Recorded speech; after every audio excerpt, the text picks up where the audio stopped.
डटे किसान प्रदर्शनकारी 21 फरवरी को अपना दिल्ली चलो मार्च जारी रखेंगे, क्योंकि उन्होंने एमएसपी पर सरकार के प्रस्ताव को मानने से इनकार कर दिया है। किसान नेताओं ने कहा कि अपने संगठनों के साथ विचार विमर्श के बाद वो इस नतीजे पर पहुंचे हैं कि ये प्रस्ताव उनके पक्ष में नहीं।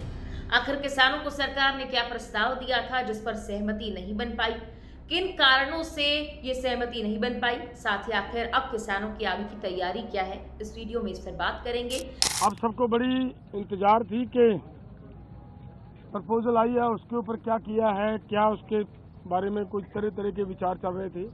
कोई कुछ बोल रहा था, कोई कुछ बोल रहा था, लेकिन ये दोनों फोरमों की अब चर्चा होने के बाद ये फैसला लिया गया है कि जो सरकार ने प्रपोजल दिया है उस प्रपोजल की अगर उसे नाप तोल किया जाए तो उसमें कुछ नजर नहीं आ रहा। नमस्कार, मेरा नाम है मेघना सचदेवा। आप मुझे देख रहे हैं लोकमत हिंदी पर।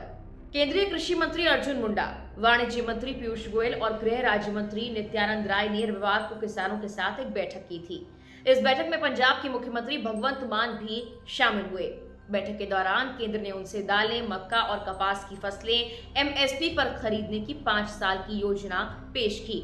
मंत्री पीयूष गोयल ने बैठक के बाद मीडिया से कहा, एनसीसीएफ और नेफेड जैसी सहकारी समितियां तुअर दाल, उड़द दाल और मसूर दाल या मक्का उगाने वाले किसानों से अगले 5 साल तक एमएसपी पर उनकी फसल खरीदने के लिए अनुबंध करेगी। उन्होंने कहा, अगर अरहर या तुअर और उड़द जैसे अनाज को एमएसपी के तहत लाया जाता है तो आयात में कमी आएगी, पंजाब के घटते जल स्तर को ठीक किया जाएगा, साथ ही उपभोक्ताओं के लिए आर्थिक दालें भी उपलब्ध होंगी। हालांकि केंद्र के इस प्रस्ताव पर प्रदर्शन में शामिल किसानों ने तो मुहर नहीं लगाई और उन्होंने इसे मानने से इनकार कर दिया। वहीं संयुक्त किसान मोर्चा, जो फिलहाल जमीनी विरोध प्रदर्शन में हिस्सा नहीं ले रहा, उसने भी सरकार के प्रस्ताव को खारिज कर दिया।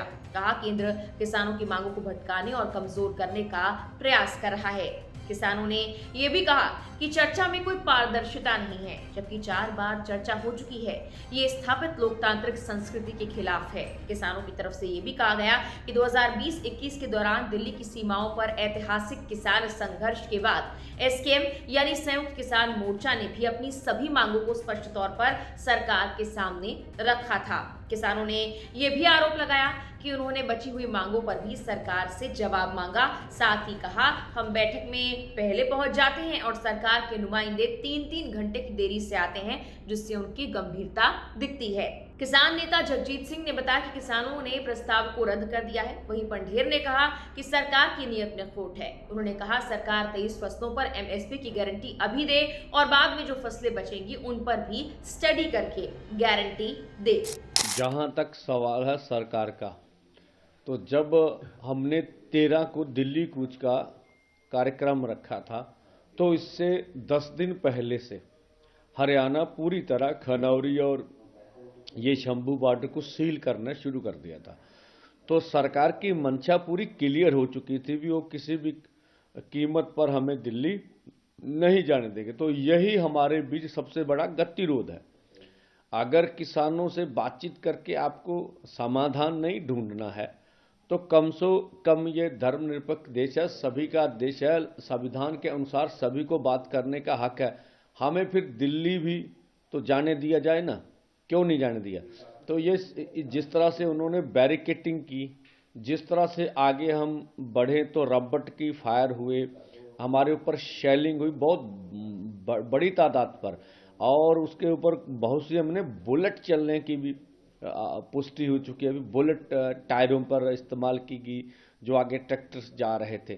तो सरकार की मंशा तो क्लियर है ना कि किसी भी कीमत पे आपको दिल्ली नहीं जानेंगे। किसानों के इस रुख के बाद अब हरियाणा में इंटरनेट पर पाबंदी बढ़ा दी गई है। हरियाणा पंजाब शंभू बॉर्डर पर सोमवार रात किसान संगठनों ने प्रेस कॉन्फ्रेंस कर ये जानकारी दी। पंजाब किसान मजदूर संघर्ष कमेटी के नेता सरवन सिंह पंडेर ने कहा, हम 21 फरवरी को 11 बजे दिल्ली की तरफ आगे बढ़ेंगे। बता दें कि 13 फरवरी 2024 को किसानों ने दिल्ली कूच का ऐलान किया था। शंभू बॉर्डर पर किसानों को प्रशासन ने बैरिकेडिंग लगाकर रोक रखा है। हालांकि अब किसानों के प्रस्ताव पर इनकार करने से प्रशासन और ज्यादा सतर्क हो गया है।